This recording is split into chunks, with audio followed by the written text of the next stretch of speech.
Well, if you are one of the millions that have spent the first month of the year on a diet and worried about what's going to be on the table for the Super Bowl, fear not.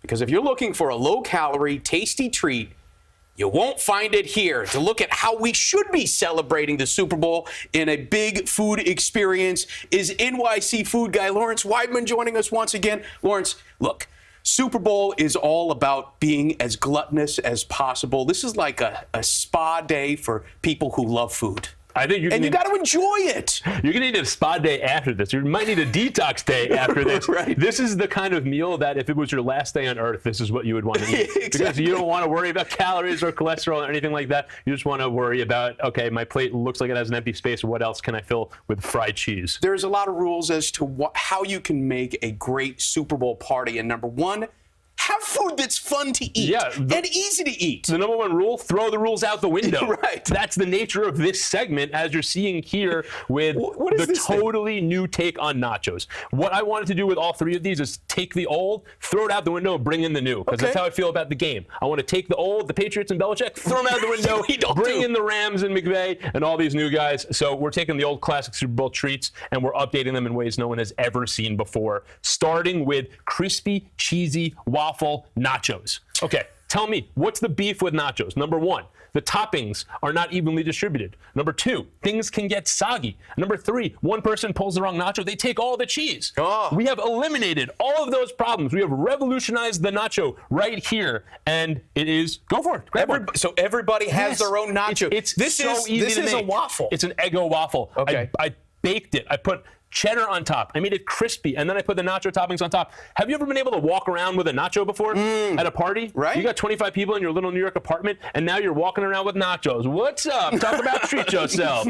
That's what I call living life. I tell you what, if I'm eating this every day, I am treating myself. This is like a treat yourself kind of a day, and why not? Why not enjoy it as best as possible? And I think that's the key to having a good Super Bowl party is making sure it's food that you can walk around with. You don't have to set it on a table because most people are either standing or sitting on a couch. Right, exactly. And this is a food right here in the middle that will definitely make you want to sit on a couch because... Oh, I thought we were going for seconds here on that one. I mean, I don't want to slow you down too much here. You got a lot of work to do over here, as you see. You're right. I got to pace myself. I'm just talking. You're the eater. So while you treat yourself, you've got to pace yourself. Exactly. That's true. That's maybe the only rule. Right. If you want to come to my party, pace yourself. This is something that maybe you might want to start off with, and then sometime during the game, when after you've taken a deep breath and you start over again, this is where you want to go. Right. You get your bravery back intact and you're ready to dive into a dish like you've never seen before. I wanted to give some love to Los Angeles with their most famous cheeseburger, In-N-Out. So I turned it into a pizza. It's what the NYC food guy does. Right. He takes dishes you love and turns them into pizzas. Check out my Instagram. You'll see it. But what we got right here is ground beef, cheddar cheese, and tomatoes baked on a pizza dough. Super easy. I bought this pizza dough from the store. What we're going to do right now is homemade. No, don't touch this yet? Not yet. Not yet. This is the only rule is let's build this baby. Okay. From the ground up. We're starting off with In-N-Out spread. I looked online. I found the real recipe right here, and we're getting it out. It's got a little relish. It's got some... All right, this squirt bottle. What do we do here? See, We've improvised in the past, and we're improvising again. All right. Why use little bottles? Oh, you're getting after it. It is Super Bowl after all, right? Let's go big. Go big or go home. All right, we got our Thousand Island, right? Now we get a little bit of our onions all over, right? You can help too. Well, now, is this something that not lettuce yet. Lettuce last. Tomatoes next. You told me to help. Tomatoes next. Yep, tomatoes next. Get in there with those tomatoes. We're getting those all over. Nice job. Look at this, guys. He can cook too. Go figure. I'm going to be sporadic on the tomatoes, though, if that's all right. That's fine. Your mother would be so proud, though. You know? She thinks you're at home. That's true. This is the one veggie that you can eat, and you can say, hey, listen, I'm eating veggies on my pizza today. Exactly. Mrs. Overmeyer, he can cook. Don't be afraid. He's not just eating top ramen every night. What's with the banana peppers? The banana peppers is a classic In-N-Out move. People might say, oh, this is not an In-N-Out pizza. This is a Big Mac pizza. Well, no, this is an In-N-Out pizza by the very merit of having In-N-Out spread and the banana chilies and all this, and now we lettuce it. Oh, I put the lettuce on a little early. That's all right. It doesn't matter. You can lay it on however you want. Exactly. But if you bring this out, you need that Thousand Island on the bottom to be a glue for everything. Okay. But tell me, look at this thing. This is a beast. You bring this out at your Super Bowl party. Everybody's like, oh, I wonder what the next course is. You come out with this thing? Who cares what happens in the game? You are the MVP. You're going to wow everybody if Grab you a do slice. something like this. And again, Be ready. This one's going to be messy. this one's definitely going to be messy. My favorite part of this is seeing how neat you can or can't keep yourself. Look at what a pro. And I got the banana pepper in there too. That's the key. We know you like a little spice, not too much, just a little. That's a little on the heavy side, but what's going to end up happening is you're going to be sitting down most of the time.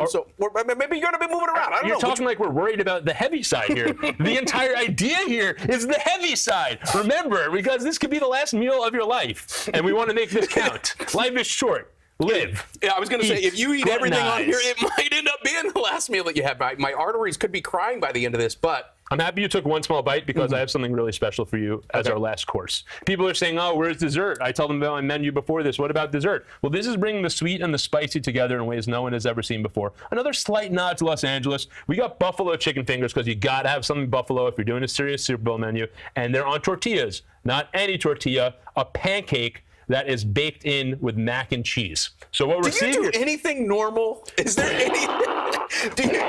you know that little emoji with the mind blown? That's what I just did. That's where to you. you'd go. Okay, so what I need you to see right here, right. and what the camera needs to see, look at the bottom of that. That's baked in cheddar and mac and cheese on a freaking pancake. Look at that close up right there. And then on top, we got buffalo chicken fingers, right?